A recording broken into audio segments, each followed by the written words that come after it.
Hi అండి. ఎక్కడైనా అధికార పక్షం వారు ఏదైనా చిన్న చిన్న తప్పులు చేస్తే ప్రతిపక్షం వారు ఎత్తి చూపుతూ ఆ తప్పులు జరగకుండా చూడటమే అధికార పక్షం వారి పని. వాటిని ఎత్తి చూపడం ప్రతిపక్షం వారి పని. ముఖ్యంగా ఈ విషయం ఇప్పుడు మనం ఎందుకు చెప్తున్నామంటే, చేవిరెడ్డి భాస్కర్ రెడ్డి మనకు తెలిసిందే. ఆయన ఒక బాలికను కొంతమంది అగంతకులు అపహరించుకుపోయి అత్యాచారం చేస్తే ఆ బాలిక తల్లిదండ్రులను పరామర్శించినందుకు గాను ఆయన మీద పోక్సో చట్టంతో పాటు 11 సెక్షన్లు పెట్టి కేసు నమోదు చేశారంటే ఇంత ఘోరాతి ఘోరంగా జరిగిందో మనకు తెలియంది కాదు.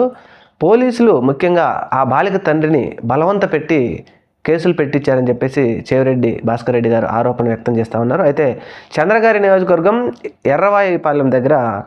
ఎర్రవాయిపాలెం మండలం అనుకుంటా, అక్కడ 9వ తరగతి చదువుతున్న బాలికను కొంతమంది అగంతకులు అపహరించుకుని పోయి మంచినీళ్ళలో మత్తు మందు కలిపేసి ఆ బాలికకు తాగించి ఆవిడ మీద అత్యాచారం చేయడం జరిగింది. అత్యాచారం జరిగిన తర్వాత ఆ పాప ఎక్కడుందో తెలియక ఆ పాప తల్లిదండ్రులు వెతుక్కుంటూ వెళ్తే తండ్రి ఒక చోట స్పృహ తప్పి పడిపోయిన బాలికను గమనించి తీసుకుపోయి హాస్పిటల్లో జాయిన్ చేసిన తర్వాత వైద్యులు అక్కడ నిర్ధారించారు అత్యాచారం జరిగిందని.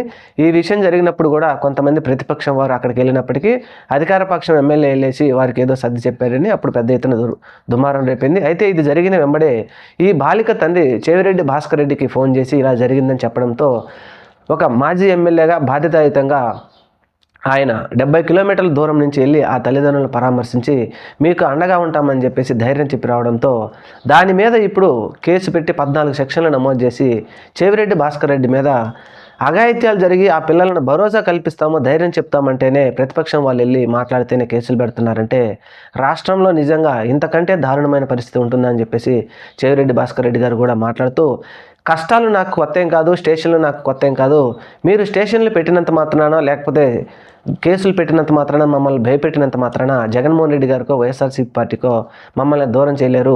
ఆ బాలిక తల్లిదండ్రులు ఈ రోజుకి కూడా చెప్తూనే ఉన్నారు, మమ్మల్ని పోలీసులు భయపెట్టి మా చేత ఈ విధమైనటువంటి స్టేట్మెంట్ తీసుకుంటా ఉన్నారు.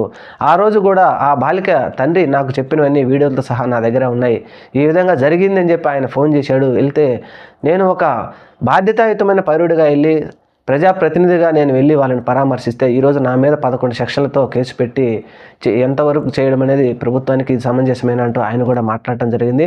నిజంగా కూడా వాస్తవమే.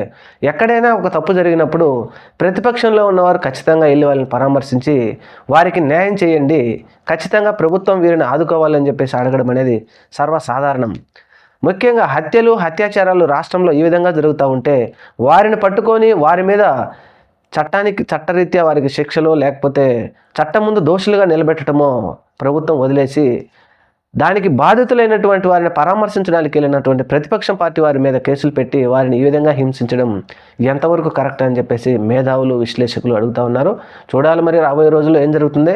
రాజ్యాంగబద్ధం 75 సంవత్సరాలు అయింది రాజ్యాంగం అని చెప్పేసి నిన్న రాజ్యాంగ దినోత్సవం చేసుకున్న సందర్భంగా ఇటువంటి కార్యక్రమాలు జరగడం మాత్రం బాధాకరం. ఆంధ్రప్రదేశ్లో 2024 సార్వత్రిక ఎన్నికల్లో విజయం సాధించిన తర్వాత కూటమి ప్రభుత్వం ఇటువంటి సర్వసాధారణమైపోయాయి. చూద్దాం మరి రాబోయే రోజుల్లో ఇంకా ఎన్ని జరుగుతాయో. మన ఛానల్ని తప్పకుండా సబ్స్క్రైబ్ చేయండి. Thank you. నమస్కారం.